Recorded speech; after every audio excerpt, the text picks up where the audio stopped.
질문 안 해주세요. 새끼가 어딨어요? 잠시만요. 새끼가 어딨어요? 그거 좀 잘 안 들리지?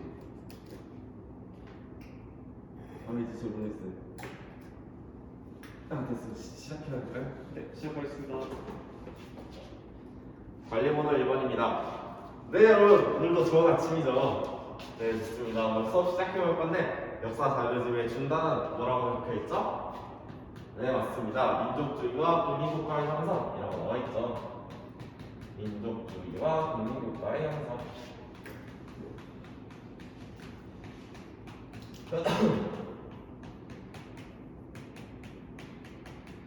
여러분, 그래서 우리가 민족주의와 국민국가 형성 학습 목표까지 같이 확인을 했고요. 학습 목표 하나, 둘, 셋입니다.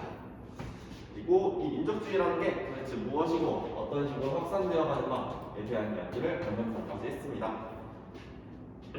그래서 실제로 민족주의가 영향을 줘서 나타난 사례들을 살펴보게 될 건데요. 민족주의가 점차 확산되면서요, 여러분, 사람들은 우리 민족의 국가, 우리 민족끼리의 나라, 우리 민족끼리의 국립국가를 만들고 싶다라는 생각을 하게 되었어요. 대표적으로 두 개의 나라를 살펴보게 될 거예요. 바로 이탈리아와 독일입니다. 이탈리아와 독일의 통일과정입니다. 여러분 생각해보면요, 이 두 나라는 중세 이래로 계속해서 분열된 상황이었어요.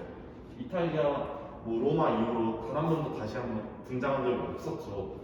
독일 역시 프랑크 왕국 이후로 계속해서 분열된 양상들만을 우리가 살펴보게 되는데요. 그래서 드디어 이 두 나라가 통일하는 과정을 살펴보게 될 겁니다. 그런데요, 여러분, 오늘은 사례를 보면서 같이 이야기해보려고요. 역사 자료집 30페이지 자료 1번과 2번입니다. 네, 여러분 자료집 다 확인했나요? 네. 여러분 자료 1번의 경우는요, 이탈리아 통일 과정에서 나타났던 주장들이고요. 자료 2번의 경우는 독일의 통일 과정에서 나타났던 주장들에 대한 자료입니다. 여러분 이 두 가지를 보면서 독일과 이탈리아 통일 방식의 공통점과 차이점을 찾아주세요. 그게 첫 번째 질문이고요. 그리고 두 번째로 자료 1번과 자료 2번 어떤 방식이 더 타당하다고 생각하는지 여러분의 주장을 생각해 주시면 됩니다. 선생님이 이번에는 좀 사료가 많으니까 10분 정도 드리겠습니다. 시작해 볼까요?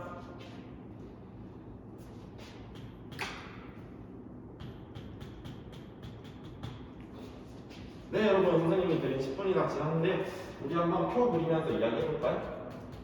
이탈리아와 독일입니다. 우선 한번 공통점 이야기해 줄 친구 있을까요? 네, 우리 광표랑 민욱이가 손을 들었네요. 네, 우리 광표. 우리 광표 잘 찾은 것 같아요. 여러분, 광표가 민족주의에 기반한 통일인 것 같습니다 라는 이야기를 해줬어요. 여러분, 민족주의 맞나요? 네, 여러분이 모두 큰 소리로 잘 찾았어요 라고 해줬어요. 그렇죠, 우리 민족주의, 우리가 일본에서 봤던 민족주의에 기반한 통일이 진행이 되고 있죠. 또 광표 다른 지점도 있었나요?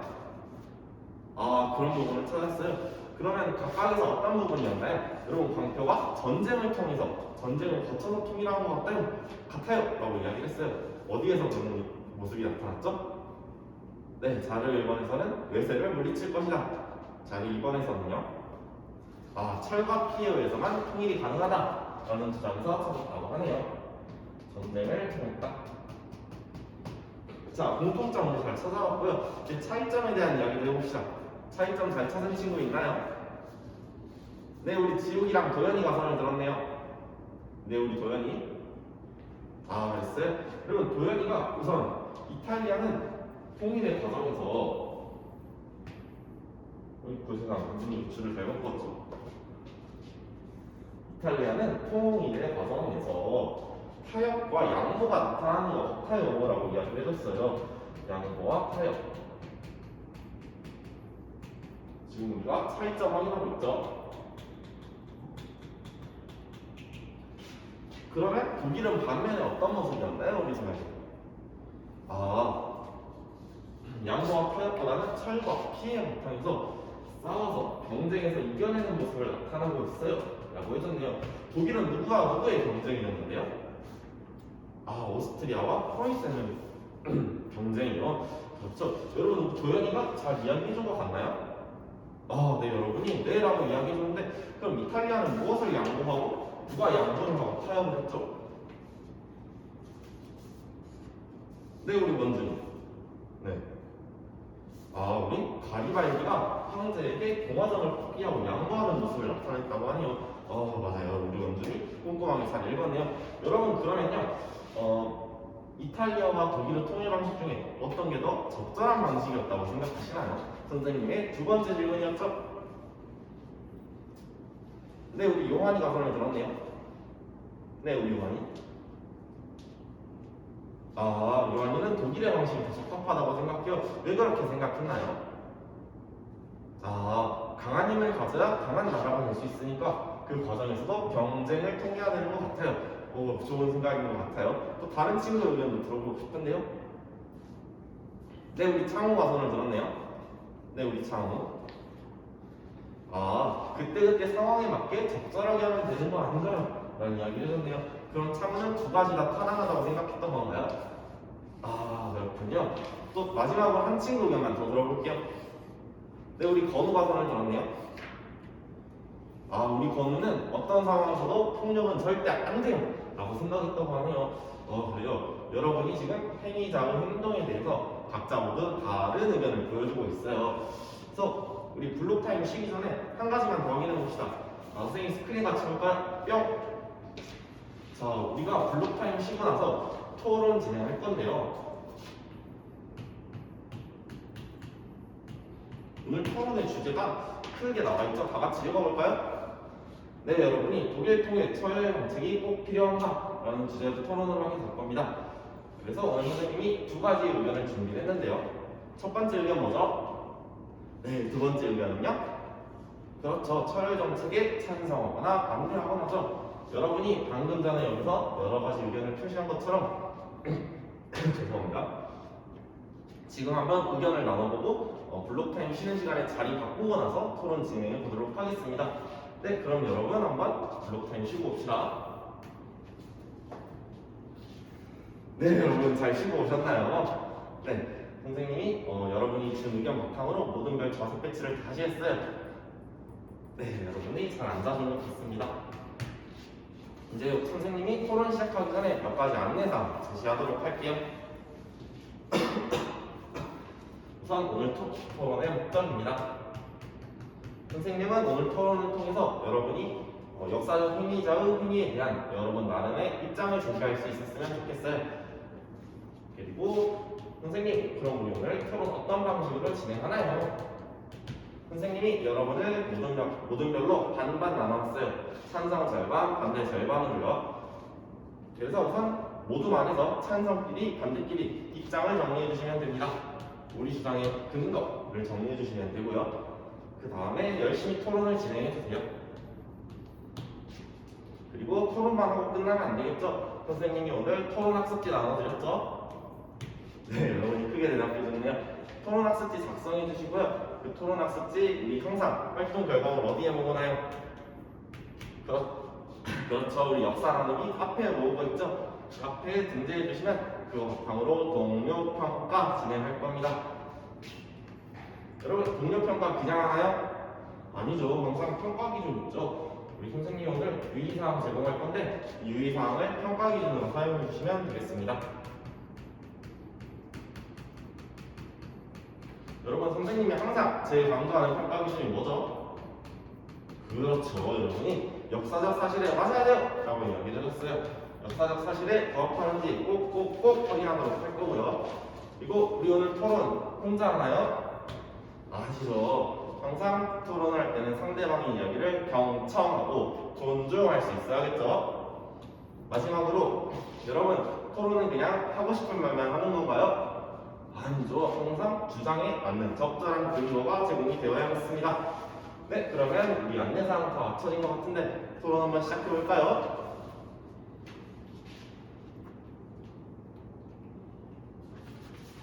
네, 여러분, 우리 준비된 토론 시간 토론 열심히 했고요. 여러분이 카페에 글 올렸고 같이 동료평가까지 진행을 해봤습니다. 이제 우리 같이 한번 여러분이 동료평가 달아준 댓글 보면서 이야기해보도록 할게요. 우리 일모등 결과물의 댓글이 가장 많이 달렸네요. 한번 일모등 같이 봐볼까요? 여러분 일모등에서 서로 다른 주장을 가장 효율적으로 정리하는 것은 힘이라고 생각한다. 일모등에서 찬성 쪽 이야기는 해봐요. 근데 여러분 찬성 쪽이 근거도 잘 들어줬죠? 프랑크푸르트 국민의 실패를 봐서 주장을 가장 효율적으로 정리하는 건 역시 힘이었다라는 주장을 했었네요. 그러므로 일모등 찬성 측의 주장에 댓글 달아주고 읽어줄 친구 있을까요? 네, 우리 우기가 손을 들었네요. 네. 여러분 우기가 이런 이야기를 해줬어요. 그러다가 중국 진나라의 진시황처럼 너무 강해서 부러져 버릴 수도 있다. 적당히 유연할 필요도 있어요. 라고 이야기를 해줬네요.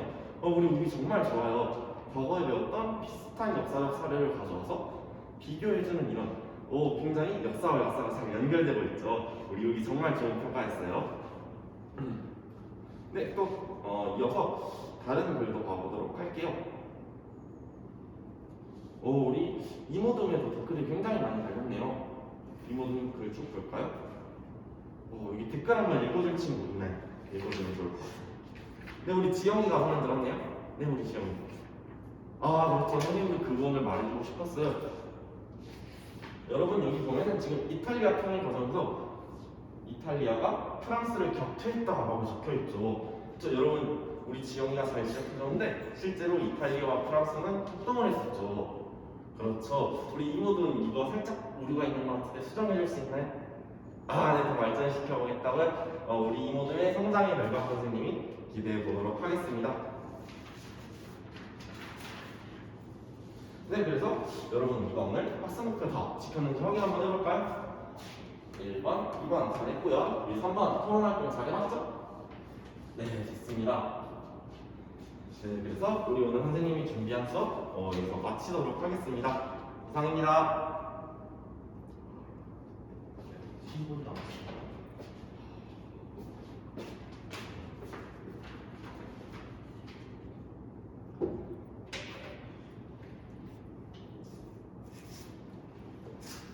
시간 맞춰서 시작. 너무 많이 남았는데 바로 할까요?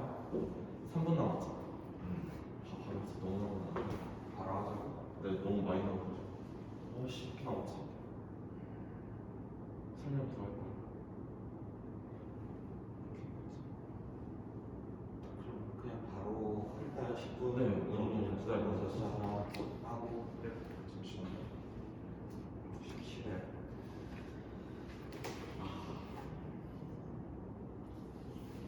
네, 수업 나눔 시작하겠습니다. 포스트 코로나 시대에 사회적 고립이 지속되면 타인의 의사를 이해하고 공감하며 자신의 의사를 전달할 수 있는 의사소통 역량이 더욱 중요해지고 있습니다. 의사소통 역량의 하나이라는 측면에서 이 수업을 평가하고 보완할 점을 말씀해 주십시오. 두 번째 질문입니다. 학생 맞춤형 평가를 실시하기 위해 중점을 두고 설계한 부분은 어디입니까? 아쉬운 부분과 극복 방안도 말씀해 주십시오. 세 번째 질문입니다. 이 수업을 동료 교사와 나눈다면 어떠한 장점이 있을지 설명하고 앞으로 학교 현장에서 수업 나눔의 문화를 확산하기 위해 어떻게 노력할 것인지 말씀해 주십시오. 네, 나는 일반 문항부터 제 수업을 돌아온 후에 답변 드리겠습니다.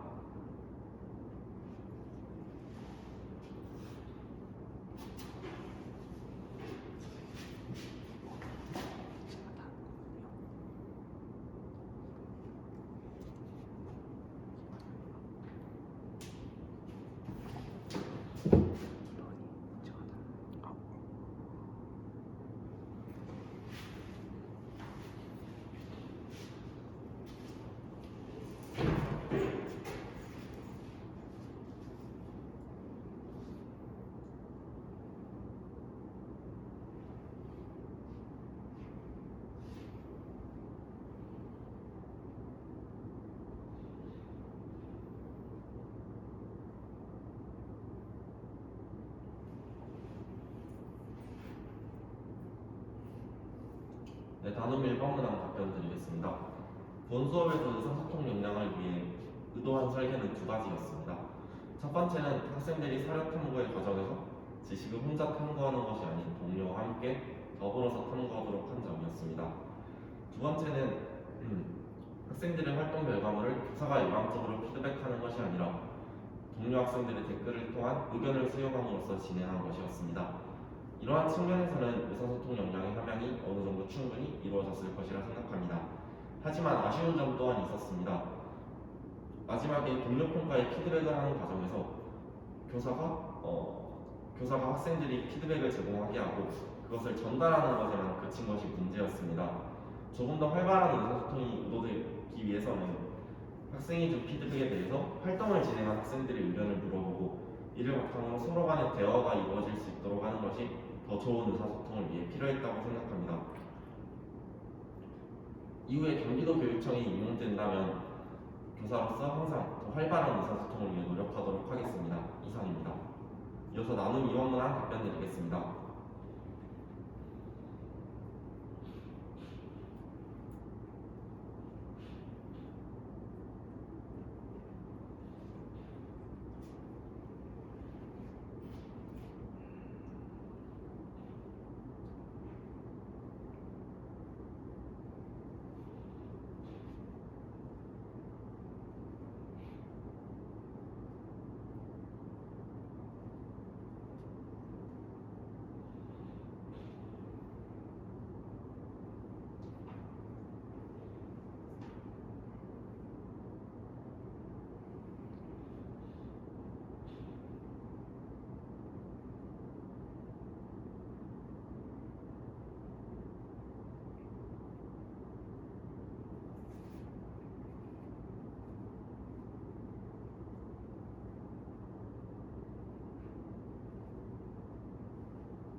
네, 나눔 2번 문항 답변 드리겠습니다.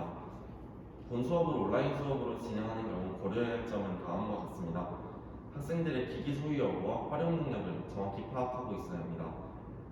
본 수업이 토론 활동이 진행되었기 때문에 소그룹으로 전환하고 또 다시 대그룹으로 돌아오는 등 굉장히 기기 활용 능력이 필요하고 또 기기에 대한 정확한 이해가 필요한 지점들이 있습니다. 사전에 학생들이 이러한 활용 능력을 잘 가지고 있는지 확인해서 부족하다면 매뉴얼을 제공하는 등의 방식을 취해야 한다고 생각합니다. 더불어서 본 수업을 원격 수업으로 운영할 점 역시 하는 경우 역시 어려운 점이 있을 것이라고 생각합니다. 예를 들어서 오늘 수업에서는 수업 중간 과정에서 학생들에게 문제를 먼저 제시하고 학생들이 이를 바탕으로 교사가 모둠을 분류하는 과정을 거쳤습니다. 하지만 원격 수업으로 진행할 경우 학생 개개인의 모든 의견을 일일이 확인하기 어려울 수 있습니다. 그래서 두 가지 정도의 해결 방안이 있습니다. 첫 번째는 본 수업을 거꾸로 수업으로 전환해서 사전에 학생들이 어느 정도의 학습을 하고 학습을 바탕으로 의견을 먼저 제시하도록 하는 것입니다. 두 번째 방법은 구글 설문조사와 같은 소프트웨어를 도입하여 학생들의 의견을 좀 더 쉽게 모을 수 있는 방식을 취하는 것입니다. 이상입니다. 이어서 나눔 3번 문항 답변 드리겠습니다. 제 생각을 정리한 후에 답변 드리겠습니다.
네, 이어서 남은 한 번만 답변 드리겠습니다. 본 수업을 동료 교사와 나눌 경우 두 가지의 장점이 있습니다. 첫 번째는 제 수업의 발전을 도모할 수 있다는 것입니다. 자기 스스로의 수업을 관찰하는 것은 자기 객관화가 어려운 측면이 있습니다. 가장 익숙하고 자기가 해오던 방식이기 때문입니다. 하지만 타인에 의한 평가를 받는다면 조금 더 객관적이고 학생들에게 초점을 맞춘 평가를 받을 수 있을 것이라 생각합니다.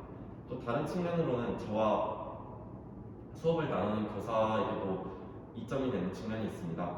만약에 본 수업을 나눈 교사가 해당 학급의 담임 교사라고 한다면 학급 생활에서는 잘 나타나지 않았던 수업 과정에서 학생들의 다른 측면을 확인함으로써 담임 학급 학생들에 대한 이해를 더 높일 수 있는 기회가 된다고 생각합니다.